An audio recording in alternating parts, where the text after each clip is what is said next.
Hi. Hi.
amazing. Welcome to Ghana Month.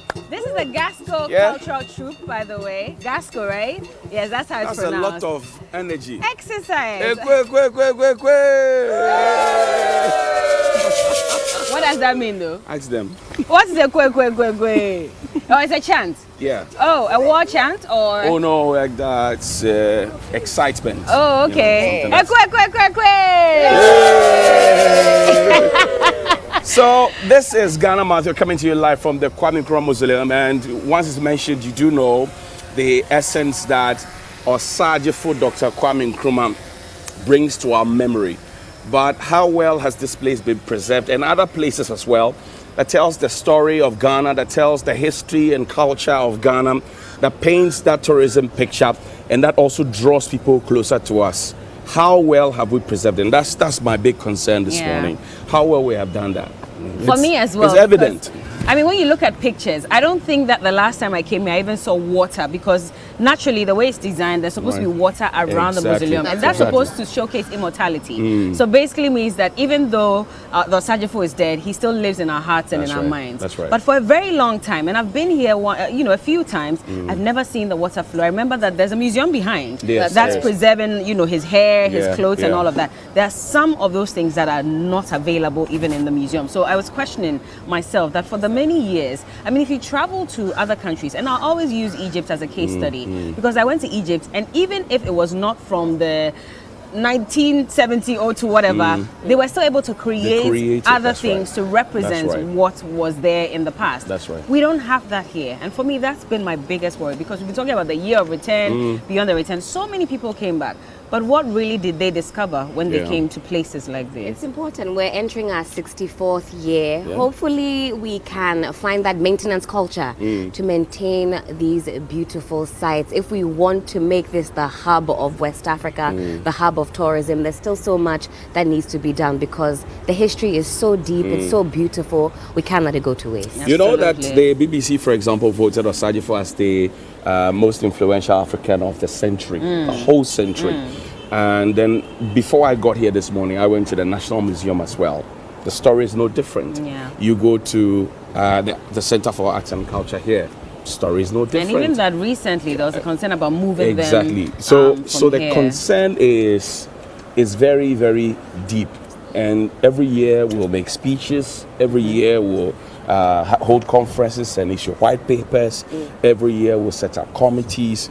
But what really do they do? So, for example, this month of March, we'll be promoting a lot of what to eat from Ghana, what to wear from Ghana, what to dance or listen to from Ghana. We just listen to some. And it hurts my heart every time, because you will promote local prints. That's right. And then you will find that we still have our markets flooded with the inferior quality, which is not produced from here, which patent we should have been able to stamp out there, so that if somebody is even in Albuquerque and they produce something that looks like ours, we can go and take some royalty from them. How well are we doing that? So we have so much, we create so much, but we get very little from it. And that's a big problem for me, because all this, we're looking for money, there's money scattered all over us. This is money. This is money. This money. Money that's dried up. Exactly. And how do you even encourage the children? When we're young, National Theatre was the mainstay, cultural center or art center, Nkrumah Mausoleum. You come to the library. We come for excursions. We come and read and all of that. How many times do schools bring their children here? How many times do parents on a weekend say, let's go to the National Theatre and go and watch Ebibi Groma or the National Dance Company do a certain Achagbeko dance and explain to them that, Achagbeko comes from this part of town. This is the essence of the dance. This was why the dance was created. This is Kete. This is Adoa. This is Palogo. Nobody explains anything to them. So they grow up tending to be more westernized. They tend to like what Ogroni has, and what we have, they don't. So they will always prefer fried rice over kuntumre and boko boko stew. I like my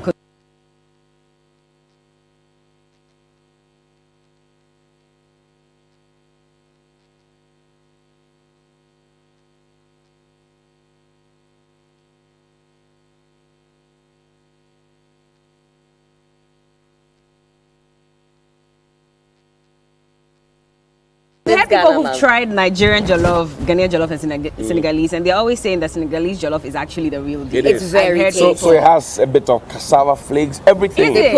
But listen, it's Ghana man, so let me tell you, Ghana jollof is the best. It is the best. It is the best. But one other thing, and last year we discussed it. You know, when that conversation about who the real Yasantua was, right. Because for a very long time we had seen that woman who was clad in the traditional, you know, war clothes with, you know, everything that showcased that she was Yasantua. And then there was a challenge because we saw another photo of the real Yasantua who looked very frail, very old, without a top. And for me, I feel like a whole year has passed. What have we done about ensuring that we get the right story behind even Yasantua and that confusion that came about, so that if for a long time, if we're in school and we're reading and realizing that the Yasantua was the one that we saw that we're told was an American student who decided to dress up to showcase who Yasantua was, what are we doing for the children who are coming up so that we also add that to our curriculum and ensure that we know who the real Yasantua and the real story behind that is? I think we've all gone to bed for like a whole year, and we're back again to Ghana month, and not much is being done about it. It's a good point to raise, because you see, the gentleman who was in charge of NACA, the body that's regulated to make sure that textbooks are standardized, authorized before they get printed, he's now in Parliament. He's now in Parliament, and I was hoping that some of these conversations will come up, you know, on the what do you call it, on that parliamentary front. Again, it comes back to that question of whether or not the children have even standardized textbooks in school. Yeah. You know, all this, if we agreed to prepare juju for the team and the team won, it's still out there. We have not settled that matter. We have not settled the matter of people trying to, and I always say this, when you go to most of our tourist sites, yes, we have the tour guide operators, whatever it is, but you go to most of the tourist sites and you find people, self-acclaimed, you know, self-appointed people who try and tell you a story that is not entirely what it is. Exactly. I've had occasion to go to castles and forts.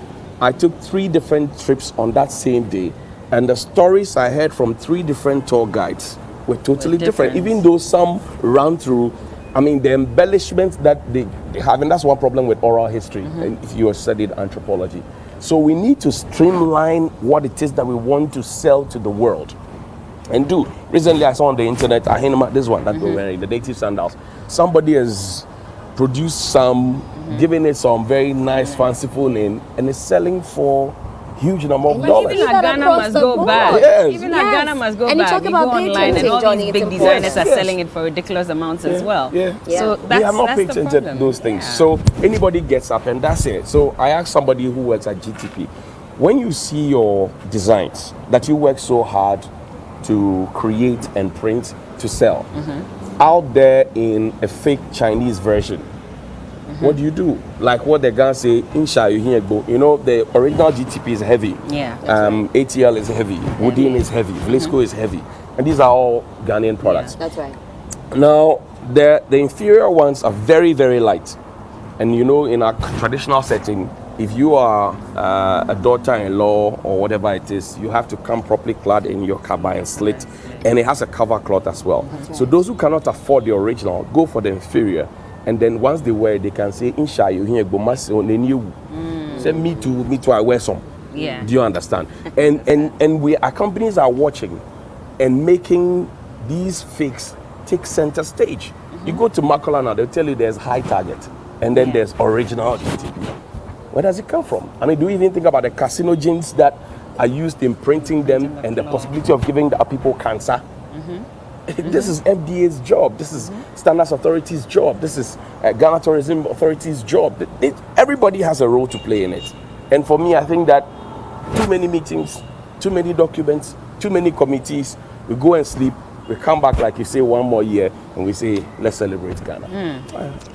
Ghana is turning 65 in about 5 days. Today is officially the 1st of March. And so the 6th of March, we're going to mark independence. And we're told this time around we're going to Cape Coast for the celebration, which is why the football match was not allowed to hold at the Cape Coast Stadium, because we're told that it was being preserved, you know, for the 6th of March. And so we're looking forward to that celebration. But really, for you as a Ghanaian, how do you feel about 65 years in terms of our preservation of our history, our monuments, and all of that? And really, if you look at how westernized, you know, our country has become, what can we do moving forward to fix the problem? I'd like to say a big thank you, by the way, to the Ghana Tourism Authority, CACRA, and also to Alaji, who is in charge of the mausoleum. Thanks to you, we're able to come your way here at the Kwame Nkrumah Mausoleum, and I'm sure we'll give you more Jones details. Nelson at the GTA, yes, and Mr. Kwesi Ajiman, yes, well, of course, and everybody else, everyone who works at the GTA for making sure.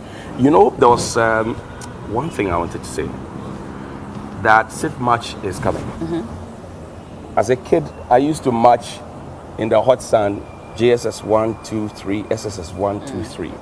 It was a fun time to look forward to. We'll be giving our buying socks. Then when we go for rehearsals, they'll give you so boiled. What was that buying socks? They had the Ghana so flag had the Ghana, on it? yeah, Ghana map. So it's the rims. Oh, I see. Yes. Okay. So then you would be given boiled egg, maybe fan ice, and some hard bread. You know, and then on the day itself, when we finish the 6th March, you get a pack of rice, you know, some money and all of that. She's nodding. I think she also used to go for the match. So we used to look forward to it. I mean, I'm buying socks, and we're only 60 per contingent. So the whole sub-metro will go for training and training and training until we get the 60 that we want. But we used to do that at the Independence Square. The Independence Square is rotting away. It's breaking apart piece by piece. And even though I like the idea of moving the independence celebrations from Accra to other parts region to region, I mean, the first place we went to from Accra was Kumasi or so. I maintain that one of the reasons we are moving it around is because we failed to preserve the Independence Square. Is that really what it is? Because, I mean, if you listen to government, they're saying that for a long time we had left out the other regions, which is why they decided to extend it to them. But the fact that you are taking it around does not mean that the Independence Square should not be preserved. Because it's a national monument. Somebody built it. I mean, did you ever know that the stands at the Independence Square represents the Big Six? Did you ever know? Yeah. Just from my own research, right. Because I now, was given that information. If you get there now, if you get to the Independence, and you see, another problem that I see is that we have a checkered governance system within the tourism sector, and arts center, cultural center.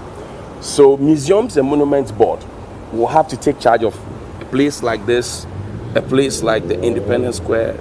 Then Mole National Park will take care of Kakum National Park, Forestry Commission, you know, they'll take care of it. And then there are places like the Independence Square that also comes under the national security. So one industry or one sector has too many people controlling different pockets of it. How do we make progress? And we need to fix the Independence Square. It's breaking apart piece by piece. And that's a shame. Everything is breaking apart. The chairs are breaking apart. The stairs are breaking apart. The presidential arc where the president sits is breaking apart. Everything is breaking apart. And we are watching. And it's not just that one, but the other one that's in front of it, that used to be called the Gold Coast Gate. Yes. That's also, if you look at it from the top, you realize that it's chipping. Exactly. Yes. That is also chipping. They're actually breaking apart. They're cracking and breaking apart. And we can fix it. Are we ready to fix it? I don't know. Anyway, well, you're welcome. This is TV3Newday, and officially we're launching Ghana Month here at the Kwame Nkrumah Mausoleum, and I'm sure that as we move along, you get to know a lot more about our history and our culture as we prepare for Ghana at 65 on the 6th of March. There's a lot more coming up. We'll have the Tour Operators Union joining us later today. We'll have a conversation about how to even promote local tourism, which is something they've been working on for the last year or more, and so much more right here on TV3Newday. We'll be right back.